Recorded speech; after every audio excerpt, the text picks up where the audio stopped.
नमस्कार, स्वागत आहे सर्वांचं पहा.com आणि i1 न्यूज मध्ये. खरं तर विधानसभेच्या निवडणुका लागल्यात आणि प्रत्येक जण आपला उमेदवारी अर्ज भरतो. जुन्नर तालुक्यात महाविकास आघाडी आणि महायुती या दोन्हींमध्ये बिघाडी झाल्याचं चित्र आपल्याला स्पष्टपणे आता तरी दिसू लागले. कारण प्रत्येकच जण आपापल्या पद्धतीने आपले मेळावे घेतोय, शक्ती प्रदर्शन करतोय, आपापला उमेदवारी अर्ज दाखल करतोय.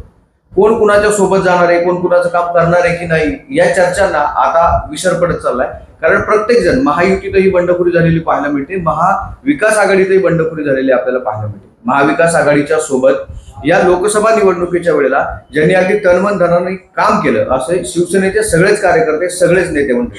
त्याही वेळी त्यांनी असं सांगितलं होतं की महाविकास आघाडीला आम्ही महाविकास आघाडी म्हणून त्यावेळी त्यांनी लोकसभेचं काम केलं, मात्र विधानसभेला तुम्ही सगळ्या मंडळींनी आम्हाला साथ दिली पाहिजे अशी ह्या सगळ्याच मंडळींची अपेक्षा होती. आणि विशेष सांगायचंच म्हटलं तर महाविकास आघाडीच्या वतीने जी लोकसभेची निवडणूक लढली गेली त्यावेळी शिवसेनेच्या सर्वच नेत्यांनी आणि कार्यकर्त्यांनी अगदीच ताकदीने काम केलं, हे कुणालाही नाकारता येणार नाही. विधानसभेच्या निवडणुका तोंडावर आहे. 29 तारखेला अर्ज भरायची शेवटची तारीख आहे. या सगळ्या पार्श्वभूमीवर शिवसेना उद्धव बाळासाहेब ठाकरे गटाचे तालुका प्रमुख माऊलीजी खंडागळे यांनीही आपला चंग बांधलाय की ही निवडणूक मी लढणारच, या जुन्नर तालुक्याचा आमदार मीच होणार. आज त्यांनी 14 नंबर या ठिकाणी मेळावा देखील घेतलाय. काय त्यांची सगळी रणनीती आहे, लोकसभेला एकदिलाने लढणारे हे सगळी भावंड अचानक अशी वेगळी वेगळी का झाली, नेमकं कुठं बिघडलं, या सगळ्या विषयांवर आज आपण चर्चा करणार आहे. माझ्या सोबत आहेत i1 न्यूजचे संपादक सन्माननीय अरुणजी मोरे साहेब आणि शिवसेना उद्धव बाळासाहेब गटाचे तालुका प्रमुख आणि येत्या विधानसभेचे उमेदवार माऊलीजी खंडागळे आपल्या सोबत आहेत. आपलं मनपूर्वक स्वागत आहे. माऊलीजी, खरं तर आज तुम्ही मेळावा घेतला, एक शक्ती प्रदर्शन या निमित्तानं केलं. माझा सगळ्यात पहिला प्रश्न तुम्हाला हाच आहे, लोकसभेला तुम्ही सगळे एका दिलाने लढत होतात. खासदार साहेब तुमचे मोठे बंधू म्हणून तुम्हाला मार्गदर्शन करत होते, एक ज्येष्ठ मोठा नेता म्हणून मार्गदर्शन करत होते. तुम्ही सगळे एका दिलाने लढले, शिवसेनेने अतिशय ताकदीने काम केलं. नेमकं काय घडलं, काय बिघडलं? पहिली गोष्ट म्हणजे आज मी मेळावा घेतला नाही, तर शिवसेनेचा मेळावा होता. गेल्या अनेक दिवसापासून सामान्य शिवसैनिकाची आमच्याकडे मागणी होती की आपली प्रचंड ताकद आहे, आपण असं नुसतं बोलतोय, ती ताकद महाविकास आघाडीला कळाली पाहिजे. आणि म्हणून त्या मेळाव्याचं नियोजन खरं तर मागच्या महिनाभरापासून, पण काही अडचणींमुळे तो मेळावा पुढे पुढे पुढे ढकलत गेला आणि आज तो मेळावा 14 नंबर या ठिकाणी झाला.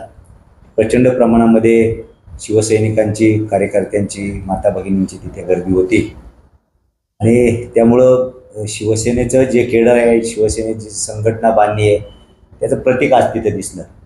तसं पाहता अजूनही गर्दी झाली असती, पण काही गोष्टी जाणीवपूर्वक थोडंसं मांजर आड गेल्यासारखं काही गोष्टी घटना घडल्या आणि त्यामुळं निश्चितपणानं तरीही देखील खूप मोठ्या संख्येनं आमचे शिवसैनिक तिथं उपस्थित होते. मी थोडंसं थांबवतो तुम्हाला. तुम्ही आता म्हटले की काही गोष्टी थोडशा मांजर आडव्यासारखी, नेमकी तुमचा रोग कोणाकडे? नाही, दोन गोष्टी आहेत. आजच मला वाटतं शरददादांनी देखील फॉर्म भरण्याच्या दृष्टीनं म्हणजे हो, त्याचप्रमाणे महाविकास आघाडीची बैठक देखील, आमची शिवसेनेचा मेळावा हा 4-5 दिवसापूर्वीच ठरलेला, साधारण 5 दिवसापूर्वी. पण महाविकास आघाडीचं आज अचानकपणाने, काल त्यांनी तो काहीतरी मेळावा वगैरे घेतला, तोही याच वेळेला होता. काही कार्यकर्त्यांना इकडे यायचं होतं पण नाईलाज असतो ते गेले. त्याला मला काय वाटतं, त्याला फार महत्त्व देऊ नये, पण त्या घटना घडल्या. आणि आता लोकांच्या लाडक्या बहिणी पण खूप होऊ लागल्या, देवदर्शनाचे कार्यक्रम सपाटून चालू आहेत. त्यामुळं काही गोष्टी होत्या, पण तरीसुद्धा प्रचंड प्रमाणामध्ये गर्दी या ठिकाणी जमलेली होती आणि शिवसैनिकांनी शिवसेनेचं, संघटनेवरचं प्रेम आज या निमित्तानं दाखवून दिलेलं आहे. आता तुमचा दुसरा प्रश्न आहे की महाविकास आघाडीत काही घडलं. काही घडलेलं नाही. आमची साधी आणि नैसर्गिक मागणी होती. शिवसेनेच्या या तालुक्यामधलं मताचा वाटा हा प्रचंड मोठ्या प्रमाणात आहे. तो आपण लोकसभेला पाहिलं. मी वारंवार सांगतोय, आजही तेच सांगणार, वेगळं काही सांगणार नाही. 1,08,119 मतं जी डॉक्टर अमोल कोल्हे साहेबांना या लोकसभेच्या निवडणुकीत पडली, त्याच्यामध्ये सगळ्यात मोठा आणि सिंहाचा वाटा हा शिवसेनेचा आहे. त्याच्यामुळं नैसर्गिकरित्या आम्हाला असं वाटत होतं की लोकसभेला आम्ही प्रचंड मेहनतीनं काम त्याच करता केलं शिवसैनिकांनी, की लोकसभेला तुतारी आणि विधानसभेला मशाल हे गणित राहील, अशा प्रकारचे संकेत अप्रत्यक्षरित्या आम्हाला दिले गेलेले होते. आणि त्याच्यामुळं 100% आज जनमानसातून, शिवसैनिकांमधून हाच निरोप होता किंवा हाच मेसेज जात होता की काही करून आम्हाला आज तिकीट मिळालं पाहिजे, उमेदवारी मिळाली पाहिजे मशालीला. त्याच्यामुळं खरं तर आमची काही वेगळी मागणी नाही, सामान्य मागणी आहे आणि साधी मागणी आहे. आमचा इथे वाटा जास्त मी आहे. थोडं थांबवतो. चित्र एकदम अगदी स्पष्ट झालेलं आहे, चित्र क्लिअर झालेलं आहे. यस, महाविकास आघाडीच्या माध्यमातून तुतारी गटाला चित्र उमेदवारी देखील डिक्लेअर झालेली आहे, 100%. सतीश शेतकरी उमेदवार देखील आहे. असं असताना तुमची ही मागणी कितपत योग्य आहे? नाही आमची मागणी अयोग्य काय मला काय कळत नाही. हा, तिकीट डिक्लेअर होण्या अगोदर तुमची मागणी असते ती आम्ही वास्तव. अगोदरपासून ही मागणी करतोय. गेल्या 4 महिन्यापासून आमची ही सततची मागणी आहे. आम्ही पक्षाकडं, महाविकास आघाडीकडं ही सारी गणितं या पूर्व काळात देखील तिथं आकड्यासहित कागदावरती दिलेली आहे की कशाने काय होऊ शकतं. आमची परत मागणी तीच आहे किंवा तीच मागणी होती की इथे शिवसेनेचा टक्का, मताचा टक्का शिवसेनेचा अधिकचा आहे. जी 1 लाख मतं पडली तेवढीच काय विधानसभेला पडतील असं नाही, पण त्याच्यात जर ॲव्हरेज काढला किंवा पर्सेंटेजवर आपण गेलो तर त्याच्यात पर्सेंटेजमध्ये, टक्केवारीमध्ये शिवसेनेचा मताचा वाटा जास्त आहे आणि म्हणून आम्हाला ही उमेदवारी. माऊलीजी, तुम्ही आता टक्केवारी, तुमची ही टक्केवारी अगदी तंतोतंत बरोबर आहे, परंतु तुम्ही जी भूमिका घेताय आता त्याकडून असं वाटत नाही की महाविकास आघाडीने जो उमेदवार दिलाय, म्हणजे तुमची पक्षाचे वरिष्ठ जे आहेत ते देखील त्यांच्या देखील संगनमताने एकत्र हा निर्णय झालेला आहे. तुमच्या ह्या सगळ्या भूमिकेमुळे कुठेतरी त्या महाविकास आघाडीच्या उमेदवाराला धक्का पोहोचेल किंवा त्या शिटाचं नुकसान होईल असं वाटत नाही का? आमचं या बाबतीत माझं स्वतःचं म्हणणं असं आहे की या बाबतीमध्ये इलेक्टिव्ह मेरिट बघून महाविकास आघाडीतल्या सगळ्या घटक पक्षांनी त्याच्यावरती निर्णय घेणं अपेक्षित होतं. मी वारंवार हे सांगतो, मला याची जाणीव आहे, मला हे माहिती आहे की ज्याचा जिथं आमदार आहे त्याला तिथे विद्यमान आमदार आहे, त्याच पक्षाला तिथं उमेदवारी दिली जाईल. हा अलिखित तिथला नियम आहे. पण मी तुम्हाला शेजारचं सांगतो की कोरेगाव तालुका म्हणजे सातारा जिल्ह्यातल्या कोरेगाव तालुक्यामध्ये महेश शिंदे म्हणून शिवसेनेचे आमदार निवडून आलेले होते. ते शिंदे सेनेमध्ये गेले, पण ती नैसर्गिकरित्या जागा ही शिवसेनेची होती. काय वाटाघाटी झाल्या माहीत नाही, परंतु तिथे राष्ट्रवादीचे शशिकांत शिंदे यांना उमेदवारी दिली गेली. अशा सगळ्या परिस्थितीमध्ये जिथं ज्या पक्षाचा उमेदवार निवडून येईल, मला याची जाणीव आहे. तुम्ही म्हणालात सर कसं की महाविकास आघाडीचं नुकसान होत आहे.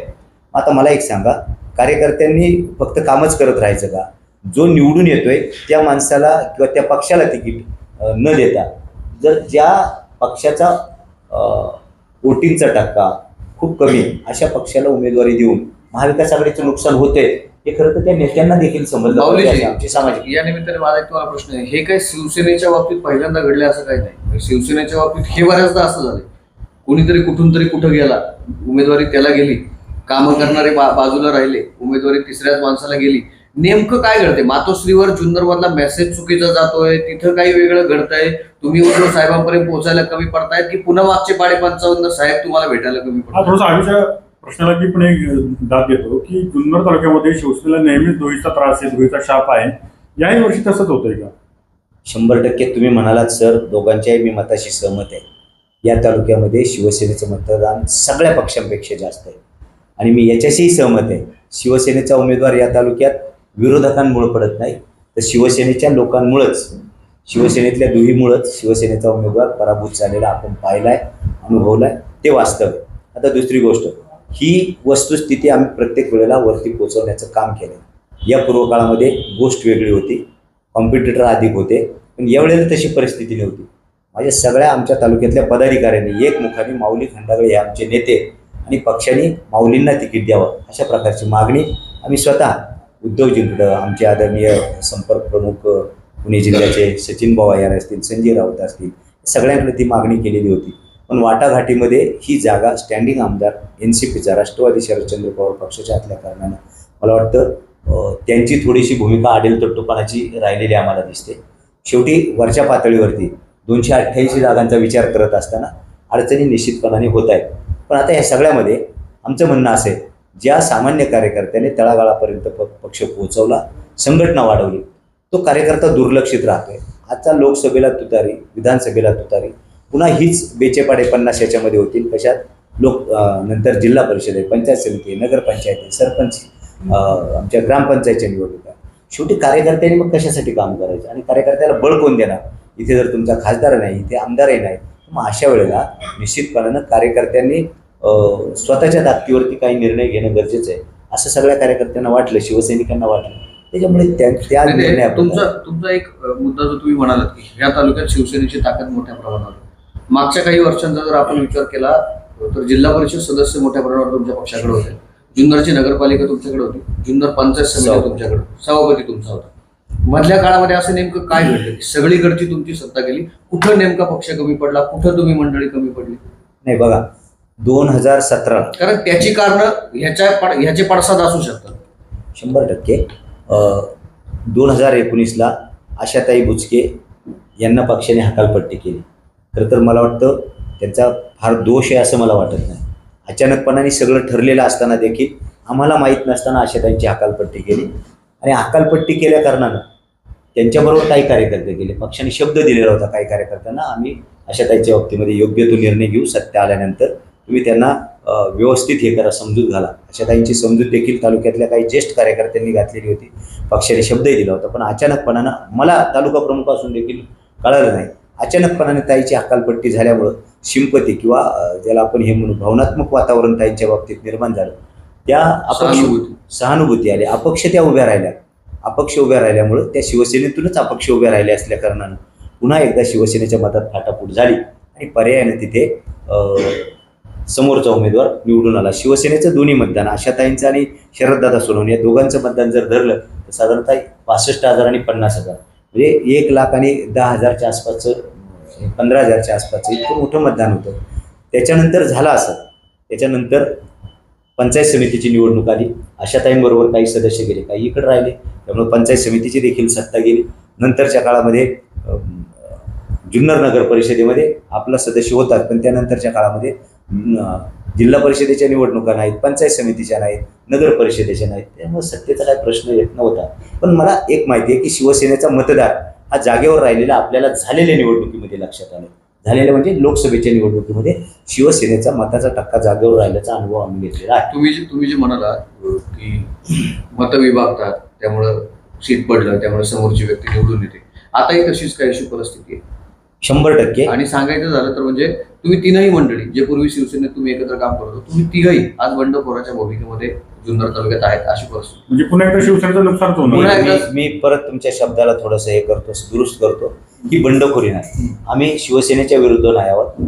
महाविकास आघाडीनं जो चुकीचा निर्णय घेतलेला आहे, इथे तालुक्यामध्ये पक्ष टिकवण्यासाठी आमच्या सगळ्या शिवसैनिकांनी घेतलेला हा निर्णय, मी त्याला बंडखोरी तुम्ही म्हणाल, पण मी त्याला बंडखोरी म्हणू शकतो. तुमच्या म्हणण्यानुसार थोडंसं गृहीत धरू, पुन्हा तेच चित्र मागे पुन्हा तेच चित्र घडलं होतं. आता पुन्हाही मागचे पाडे पुन्हा 55. मला त्याच्यावरती एक असा प्रश्न तुम्हाला विचारायचा या निमित्तानं, जी तुम्ही 3 मातब्बर मंडळी आहेत ज्यामध्ये तुमची मतांची विभागणी इथून मागे दोघांमध्ये झाली, आता ती पुन्हा तिघांमध्ये होणार. तुम्ही सगळे एकत्र बसून एक निर्णय का घेत नाही? कारण तुम्ही जर म्हणताय हा तालुका शिवसेनेचा आहे. 100% त्याच्यावरती चर्चा सुरू आहे. काही आमचे ज्येष्ठ मंडळी, काही आमचे वेलविशर जे आहेत, आमचे हितचिंतक, ते त्या बाबतीमध्ये चर्चा करतायत. मला वाटतं, मला माहीत नाही, पण चर्चा फलद्रूप व्हावी अशी आई जगदंबेकडे, शिवाय मातेकडे प्रार्थना. मनुष्य आतापर्यंत जर इतिहास पाहिला तर आतापर्यंत तुम्ही कधीही पक्षाचा आदेश दावला नाही. तुमच्या हातात जे शिवबंधन तुम्ही बांधलंय त्याच्याशी तुम्ही आतापर्यंत एकनिष्ठ राहिलात. मग आताच अशी काय परिस्थिती निर्माण झाली की तुम्ही पक्षाचा आदेश बाजूला ठेवत? मी तुम्हाला परत सांगतो मोरे साहेब, झालं असं, शिवसेना 2022ला दुभंगली, 21-22ला दुभंगली. उद्धवजींना मुख्यमंत्री पदावरून पायउतार व्हावं लागलं. त्यावेळेला देखील अशी क्रिटिकल परिस्थिती निर्माण झालेली होती. शिवसैनिक सैरभय झालेला होता आणि माझ्या बाबतीत तर अनेकांना शंका होती. मी आदरणीय शिवाजीदादा आढळराव यांच्या आढळराव पाटील यांच्या खूप जवळचा कार्यकर्ता, म्हणजे प्रामाणिकपणाने त्यांनी खासदारकी 3 टर्म केली. मग माझे संबंध निश्चितपणानं लोकांच्यासाठी, जनतेचे प्रश्न सोडवण्यासाठी मी दादांच्या जवळ होतो. तर आमच्या दोघांमधला दुवा 4 अक्षर होते. शिवसेना ही 4 अक्षर, उद्धव साहेबांची शिवसेना, बाळासाहेबांची शिवसेना, आदित्य साहेबांची शिवसेना. पण ज्या वेळेला दादांनी निर्णय घेतला पक्ष सोडायचा, त्यावेळेला मी स्पष्टपणे सांगितलं की मला आदरणीय वंदनीय शिवसेना प्रमुख बाळासाहेब ठाकरे यांच्या शिवसेनेबरोबर अर्थात उद्धवजींच्या बरोबर राहायचं आहे. त्या काळात असं वाटत होतं की या जुन्नर तालुक्यामध्ये शिवसेना राहणारच नाही, शिल्लकच राहणार नाही. आदरणीय माजी आमदार शरददादा सोनवणे हे देखील शिंदे साहेबांसोबत गेले. पण आमच्या या तालुक्यातला शिवसैनिक, जो शिवजन्मभूमीतला शिवसैनिक आहे, वंदनीय साबीरभाईंना मानणारा शिवसैनिक आहे, आदित्य साहेबांना, उद्धव साहेबांना आणि बाळासाहेबांना मानणारा शिवसैनिक, तो जागेवर राहिला. आणि तो जागेवर राहिल्यामुळं निश्चितपणाने इथं शिवसेनेची ताकद जागेवर राहिलेली आहे. आणि त्याच्यामुळं आम्हाला खात्री आहे की कोणत्याही परिस्थितीमध्ये हा फाटका आहे, पण तो नेटका आहे, तो अजिबात गद्दारी करणारा शिवसैनिक नाही. त्यामुळे आम्हाला खात्री आहे हा सारा शिवसैनिक आता पुन्हा एकवटतोय आपल्या हक्कासाठी एकवटतोय. इथे मशाल विजते हे आम्हाला दिसतंय. म्हणून मी मगाशी सांगितलं की वंदनीय बाळासाहेब ठाकरे देखील मला क्षमा करतील